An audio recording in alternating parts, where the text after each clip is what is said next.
The mortar shell exploded just yards from where Joe Beyrle lay sprawled in the muddy French countryside. Dirt and shrapnel peppered the ground around him, but he wasn't thinking about dying. Not today. Most soldiers would consider themselves lucky to survive one dangerous mission behind enemy lines. Joe Beyrle wasn't most soldiers. He had already jumped into Nazi-occupied France twice, and he wasn't ished fighting. September 1944 was a turning point in World War II. The Allies were pushing hard across Europe, and Joe was part of the 506th Parachute Infantry Regiment, the same unit made famous by the Band of Brothers. His mission was simple but incredibly dangerous. Drop into enemy territory, disrupt German supply lines and create chaos. What made Joe different wasn't just his courage. It was his incredible ability to survive against impossible odds. When his plane approached the drop zone that night, anti-aircraft fire lit up the sky like a thunderstorm of metal and flame. Planes around him were getting shot down, but Joe remained focused. When he landed, everything went wrong immediately. Scattered from his unit, alone in enemy territory, Joe did what paratroopers are trained to do. He kept moving. The Germans were everywhere, and every shadow could hide a potential ambush. His training with the 101st Airborne had prepared him for this moment. Move fast. Stay low. Think quickly. The darkness was both his enemy and his protection, a thin line between survival and capture. Joe carried standard paratrooper equipment, a Thompson submachine gun, extra ammunition, and enough survival gear to keep him alive for several days if needed. But no amount of training could fully prepare a soldier for the chaos of a night drop behind enemy lines. What Joe didn't know then was that his war was about to become something far more extraordinary than any standard military mission. His journey would take him through experiences that most soldiers could never imagine, a story so unusual that it would seem impossible if it weren't completely true. The night was cold. The ground was wet. And Joe Beyrle was just getting started. One thing was certain: this was going to be a long night, and Joe was ready for whatever came next. The sound of distant artillery mixed with the rustling of leaves, creating an eerie symphony of war. Joe moved with calculated precision, his muscles tense, every sense alert. The moonlight cast long shadows across the landscape, turning every tree and rock into a potential threat. A twig snapped somewhere to his left. Joe froze, dropping into a crouch, his Thompson submachine gun sweeping the darkness. Years of training had taught him that survival meant patience, meant listening more than moving. The night held its breath. Suddenly, distant German ices drifted through the air. Joe recognized the harsh consonants, the rigid cadence of military communication. They were close, maybe 200 yards away. He would need to move carefully, avoid detection at all costs. The terrain here was unforgiving. Rolling hills covered in dense undergrowth, scattered patches of forest that provided minimal cover. Joe knew every step could be his last. One misstep, one careless movement, and German patrols would converge on his position faster than he could react. He began to move, low to the ground, using natural contours of the landscape to conceal his movement. Each step was deliberate, calculated.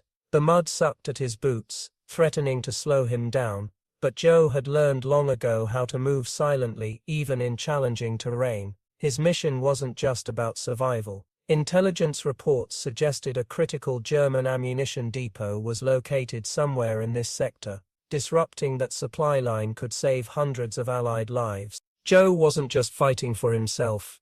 He was fighting for every soldier counting on him. A distant church bell tolled, momentarily breaking the night's silence. Joe checked his compass, orienting himself.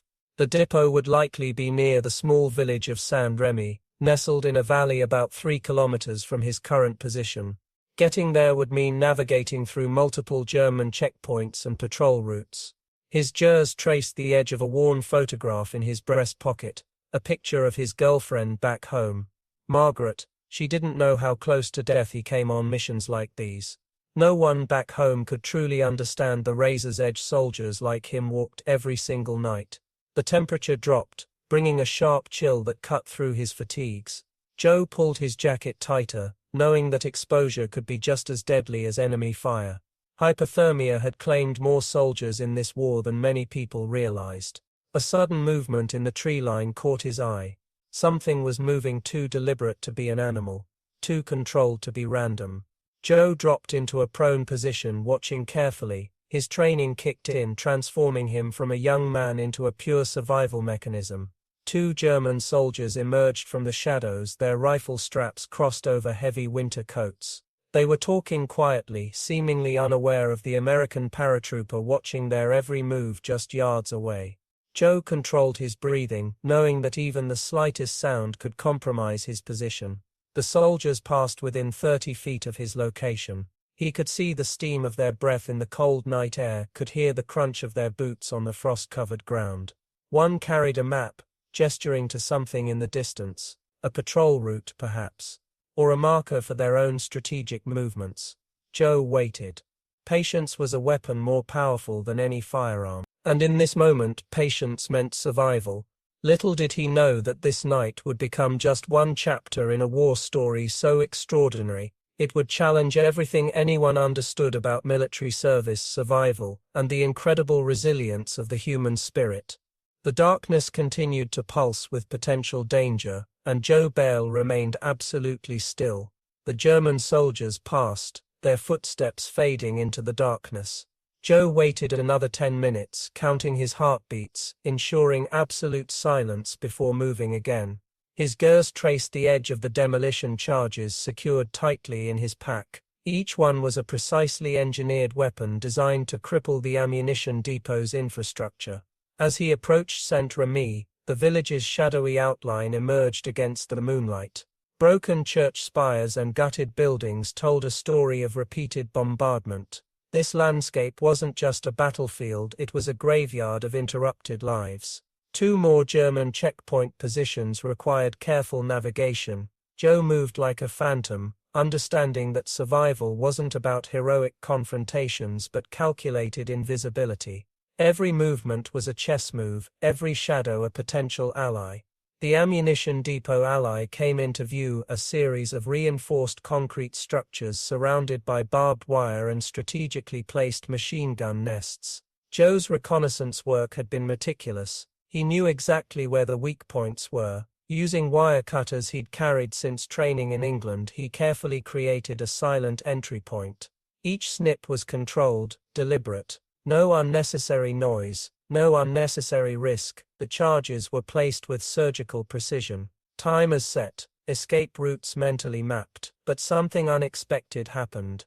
As Joe prepared to withdraw, he heard a soft whimper. Hidden between supply crates, a young German soldier, practically a boy, sat trembling. Their eyes met. Not as enemies but as human beings trapped in the same horrific machinery of war. For a moment, time suspended.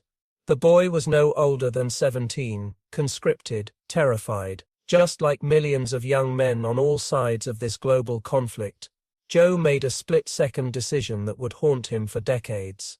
Instead of eliminating a potential threat, he gestured for the boy to remain silent, a universal signal of human compassion that transcended national boundaries. The explosions would come, the depot would burn. But this moment of unexpected mercy would become Joe's most profound memory of the war. 15 minutes later, a massive explosion rocked the valley. Ammunition stores detonated in a cascading inferno that would disrupt German supply lines for weeks. Joe's mission was accomplished. But missions are never just about tactical objectives. They're about human stories. About moments of